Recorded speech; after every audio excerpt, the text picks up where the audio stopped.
Let's turn our attention now to Kerala Chief Minister P. Vijayan, who has urged Prime Minister Modi to intervene in the issue of substantial hike in airfares in both the domestic and international sectors, which has been affecting non-resident Keralites in the vacation period. Vijayan, in his letter dated May 1st, said the tourism sector, which started functioning in Kerala normally after being affected by the pandemic, is facing challenges due to these exorbitant airfares.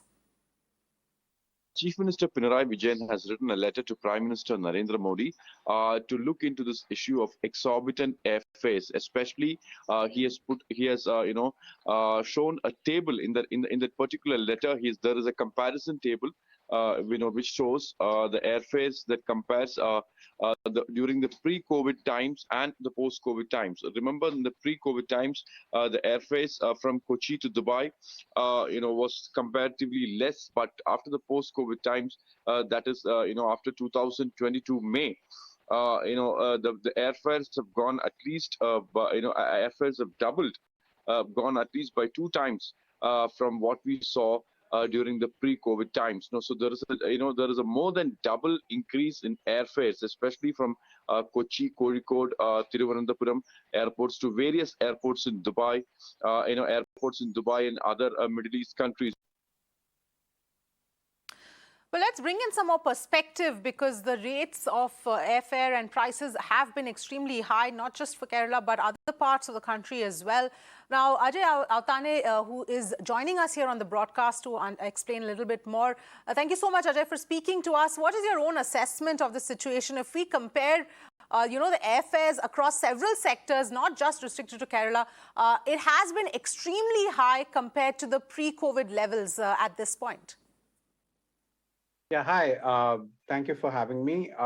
There are indeed high airfares at this point of time going around, but these are perhaps many reasons to factor in here. One of them is the fact that, obviously, as we all know, oil prices have shot up over the past, couple of months, purely because of the Russian crisis, as well as generally oil prices have gone up, number one. Number two, everyone wants to travel now after 2 years. So there is not enough supply going around of seats, so airlines are no longer having to discount tickets because everyone wants to travel. So everyone is willing to pay top dollar to be able to travel. So those are the 2 reasons. Plus, coming to the CM's comparison, of 2019 versus 2022, there has been a sea change in the world, how things have moved. Look, a lot of while we buy tickets in rupees, a lot of the airlines' costs are denominated in dollars. So, for example, the dollar rupee has moved 10% more between the 2019 and 2022 period. That's the period that the CM refers to. And also, oil has moved up, like we just mentioned. So between these 2 costs and the fact that, generally aviation has seen a lull over the past 2 years, and they have to perhaps also make up for some of the losses that they incurred. So generally, yes, ticket prices are high. And on domestic sectors, let's not forget, there's a government mandate as well at this point of time that if you buy a ticket within 15 days of travel, there is a certain slab that has been a floor and a cap that has been prescribed by the government of India, which was prescribed during COVID times, but that has still not been removed. So that is also kicking in, slightly more expensive tickets, I would believe, at this moment. But yeah, these are the 3 key reasons why tickets are largely expensive, I believe, for now. Okay. All right. Sanat Kaul, Chairman, International Aviation Foundation for Aviation, also joining us. Thank you very much, Mr. Kaul, for joining us. Your assessment of the situation in terms of course, the Kerala Chief Minister is asking the centre to step in to try and address this issue and ensure that the prices come down. But what is actually possible for, governments, whether state or centre, to do at this point to bring down airfares? You see, firstly, we have open pricing, free pricing. So that's one thing. Second thing is that the airlines have suffered huge losses in the last couple of years due to pandemic. And I think it's time that they make up. But the prices of fuel have also gone up. So I think there is no case really for the Chief Minister to say, I mean, it's a case for him, but I don't think there's any case for the Ministry of Civil Aviation or Government of India to control any prices. It would be very unfortunate because this is the time all prices, international prices as well as domestic prices are high. But the people are willing to pay, they are prepared to travel. And the airlines which had suffered huge losses, which government did not subsidize, this is one sector where there was no subsidy or any concession given, they are making up. I think it's high time they should be allowed to do that. That's all I want to say. All right. Thank you. Ajay, coming back to you, right now, of course, this is the holiday season. People are perhaps willing to pay that extra, cost to travel. But going forward, the way the prices are, because they're significantly higher than what you're used to for several of the sectors, do you think somewhere it could, impact the demand and adversely impact the aviation industry, which is now finally seeing some recovery? Look, the demand is there across the board. It's not just aviation, but when you go and, you check into a hotel or generally tourism, all sorts of demand has gone up. I can tell you from personal experience that at the same hotel I would stay at last year, 10 months back, I've paid 2.5x the prices last week to stay at the same place. So generally, also given the inflation is rising and the costs are rising, fares have gone up. Coming to the part about, will this affect demand? I don't think so at this point of time. The only factors that count right now are people have perhaps saved up over the past 2 years and they generally want to travel and they want to travel when they want to travel.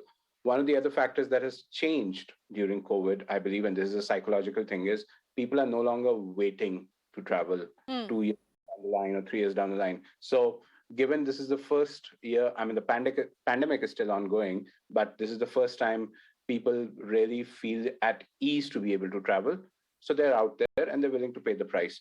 Sorry, I did not answer that question, which was about affecting future demand. I don't think so that will happen.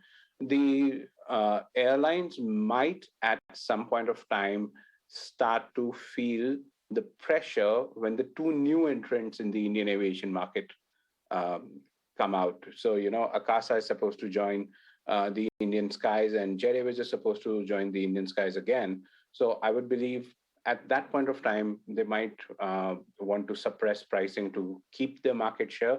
But at this point of time, I don't think there will be any loss of demand, even if airlines are charging whatever they're charging. Yes, absolutely, Ajay. In fact, that was going to be the next question in terms of these two new airlines which are coming in. So as per what you're saying, that could be the only potential trigger that we might see in the near future, which could sort of ease up prices a little bit going forward. Other than that, for people who want to travel, consumers, flyers, do we just expect the prices to stay at this level? See, there is one more thing that the government can control and the government does control. There's this long-standing demand from the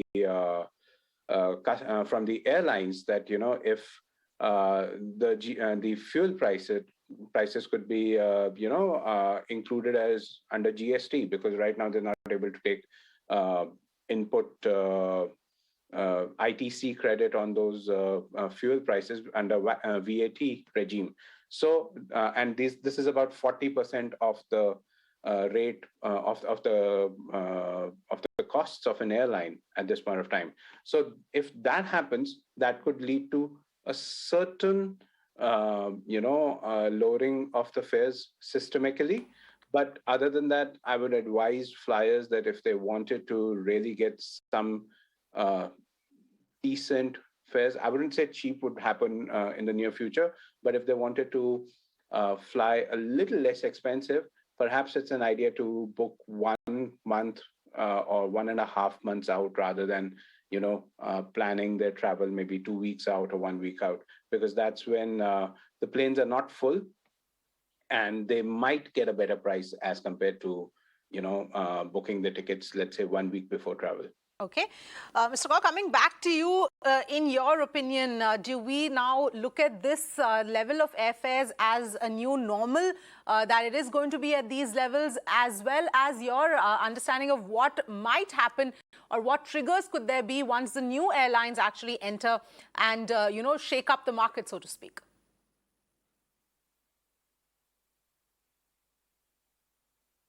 Are coming in, capacity is going to grow. And even if the demand is growing, the capacity is going to grow because these new airlines are bringing in new aircraft, plus the existing airlines are bringing in new aircraft. So frankly, it's a transitional phase, and I don't think there is any need for government to try and curb the prices. It happens once in a while. And this is especially after the pandemic when the airlines have lost huge amounts of money. They should be allowed to make up. And actually, it's not a question of making up. The prices of fuel and all are so high that they have to charge more. Yes, absolutely. All right. Thank you so much, both of you, for joining us with your perspective on this issue.